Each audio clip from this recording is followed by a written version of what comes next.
Oke.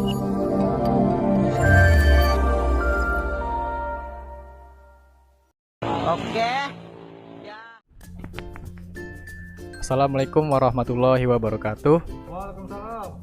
Nama saya Muksin Bajri dari kelas manajemen 1K dengan NPM 119020376. Di sini saya ingin membahas sedikit tentang etika dan tanggung jawab sosial. Pertama, di sini ada pengertian tentang etika. Etika secara etimologis berasal dari bahasa Yunani kuno, yaitu etikos, yang artinya timbul dari suatu kebiasaan. Etika adalah suatu norma atau aturan yang dipakai sebagai pedoman dalam berperilaku di masyarakat bagi seseorang terkait dengan sifat baik dan sifat buruknya. Lalu, etika bisnis adalah cara untuk melakukan kegiatan bisnis yang mencakup seluruh aspek yang berkaitan dengan individu, perusahaan, dan juga masyarakat. Kemudian ada prinsip-prinsip dari etika bisnis. Pada dasarnya, prinsip-prinsip etika bisnis itu tidak jauh berbeda dengan prinsip-prinsip yang ada pada kehidupan sehari-hari kita. Menurut Sonny Keraf, prinsip-prinsip etika bisnis itu meliputi prinsip otonomi, prinsip kejujuran, prinsip keadilan, prinsip saling menguntungkan, dan prinsip integritas. Yang pertama, prinsip otonomi, yaitu sikap dan kemampuan manusia untuk mengambil keputusan dan bertindak berdasarkan kesadarannya tentang apa yang dianggapnya baik untuk dilakukan. Kedua, prinsip kejujuran. Kegiatan bisnis tidak akan bisa bertahan lama jika tidak didasarkan atas kejujuran. Contohnya yaitu ada jujur dalam pemenuhan syarat-syarat perjanjian dan kontrak, jujur dalam penawaran barang atau jasa dengan mutu dan harga yang sebanding, dan jujur dalam hubungan kerja internal dalam suatu perusahaan. Kemudian yang ketiga ada prinsip keadilan, yaitu menuntut agar setiap orang diperlakukan secara sama sesuai dengan aturan yang adil. Yang keempat ada prinsip saling menguntungkan atau mutual benefit principle, menuntut agar bisnis dijalankan sedemikian rupa sehingga menguntungkan semua pihak. Kemudian yang terakhir itu ada prinsip integritas, yaitu menjalankan bisnis atau perusahaan dengan tetap menjaga nama baik pimpinan, karyawan, maupun perusahaannya. Selanjutnya ada faktor-faktor yang mempengaruhi etika bisnis. Di sini ada 3, yaitu ada perbedaan budaya, pengetahuan, dan perilaku organisasi. Yang pertama itu perbedaan budaya. Perilaku bisnis orang Indonesia tentunya berbeda dengan negara lain.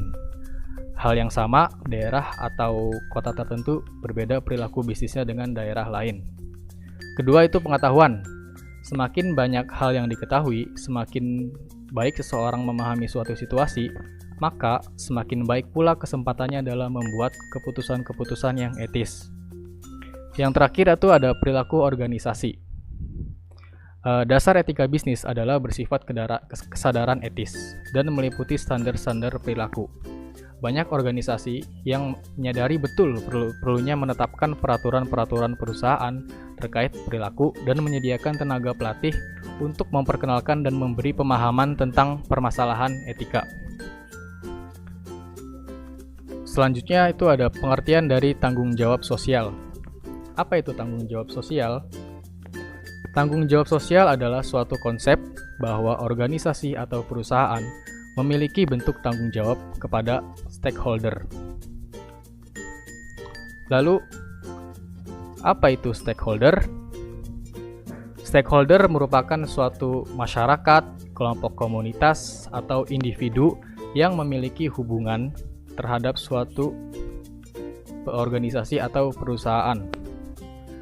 Stakeholder itu dibagi menjadi 2 jenis, yaitu ada dari eksternal dan internal. Dari eksternal itu contohnya pelanggan, ada pesaing, ada pemasok, ada lingkungan, pemerintah, serikat pekerja, dan masyarakat. Dan internal itu ada pemilik, ada karyawan, dan pemegang saham. Kemudian ada bentuk dari tanggung jawab sosial perusahaan. Di sini saya mengambil contohnya 4. Yang pertama itu tanggung jawab sosial kepada karyawan.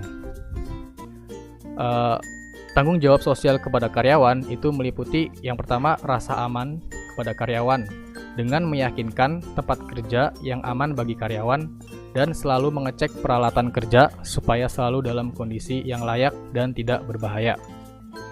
Lalu perlakuan layak oleh karyawan lain. Perusahaan bertanggung jawab untuk meyakinkan bahwa para karyawan diperlakukan layak oleh karyawan lain. Isu yang timbul biasanya adalah masalah diskriminasi karyawan dan pelecehan seksual. Lalu kesempatan yang sama karyawan. Setiap karyawan yang melamar untuk suatu posisi tidak seharusnya ditolak karena masalah diskriminasi. Kemudian yang kedua ada tanggung jawab sosial kepada pemegang saham. Perusahaan bertanggung jawab untuk memuaskan pemilik atau pemegang saham. Perusahaan selalu memonitor setiap keputusan untuk meyakinkan bahwa mereka membuat untuk kepentingan pemilik.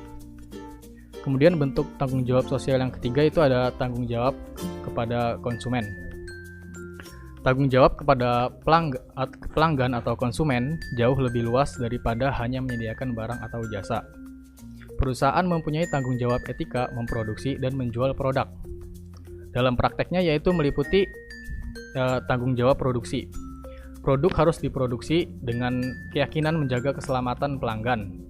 Label peringatan harus ada guna mencegah kecelakaan karena salah dalam penggunaan dan adanya efek samping. Kemudian tanggung jawab penjualan. Itu maksudnya adalah perusahaan tidak melakukan strategi penjualan yang terlalu agresif dan atau iklan yang menyesatkan. Lalu perlu adanya survei kepuasan pelanggan di mana yang bersangkutan diperlakukan sebagaimana mestinya. Kemudian yang bentuk tanggung jawab sosial yang terakhir adalah tanggung jawab sosial kepada masyarakat dan lingkungan. Tanggung jawab ini menyangkut masalah polusi, kontaminasi, dan zat-zat yang berbahaya yang dapat merusak air, udara, dan tanah. Hal ini disebabkan oleh gas buangan, knalpot motor dan mobil, limbah industri. Semua ini dapat mengotori udara dan dapat menyebabkan hujan asam yang bisa merusak hutan. Selanjutnya ada alur kriteria tanggung jawab sosial perusahaan. Yang pertama ada tanggung jawab ekonomi. Tanggung jawab ekonomi yang dimaksud adalah keuntungan finansial. Pandangan ini mengatakan bahwa perusahaan harus dioperasikan dengan berbasis laba dengan misi tunggal, yaitu meningkatkan keuntungan selama berada dalam batas-batas peraturan pemerintah. Kemudian yang kedua ada tanggung jawab legal. Tanggung jawab legal ini didefinisikan sebagai apa yang dianggap penting oleh masyarakat sehubungan dengan perilaku perusahaan yang layak. Kemudian tanggung jawab etika. Tanggung jawab etika adalah kebijakan dan keputusan perusahaan yang didasarkan pada keadilan yang bebas dan tidak memihak, menghormati hak-hak individu, serta memberikan perlakuan berbeda untuk kasus yang berbeda yang menyangkut tujuan perusahaan. Kemudian yang terakhir itu ada tanggung jawab sukarela. Itu maksudnya adalah kebijakan perusahaan dalam melakukan tindakan sosial yang murni sukarela yang didasarkan pada keinginan perusahaan untuk memberi kontribusi sosial dan tidak memiliki kepentingan timbal balik secara langsung. Kegiatan tanggung jawab sukarela meliputi kontribusi amal yang dilakukan perusahaan dan tidak mengharapkan imbalan secara langsung, namun secara tidak langsung yang akan membantu membangun dan atau menciptakan citra perusahaan. Kemudian terakhir itu ada manfaat tanggung jawab sosial perusahaan. Di sini saya mengambil 5 manfaat. Yang pertama itu mempertahankan dan mendongkrak reputasi serta citra perusahaan. Yang kedua, mendapatkan lisensi untuk beroperasi secara sosial. Yang ketiga, melebarkan akses sumber daya bagi operasional usaha. Yang keempat, mereduksi biaya, misalnya terkait dampak pembuangan limbah. Dan yang terakhir yaitu meningkatkan semangat dan produktivitas karyawan. Baik, cukup segitu mungkin Kurang lebihnya mohon maaf. Terima kasih atas perhatiannya. Wassalamualaikum warahmatullahi wabarakatuh. Saya lagi di rumah deh guys. Jangan lupa like, comment, and subscribe.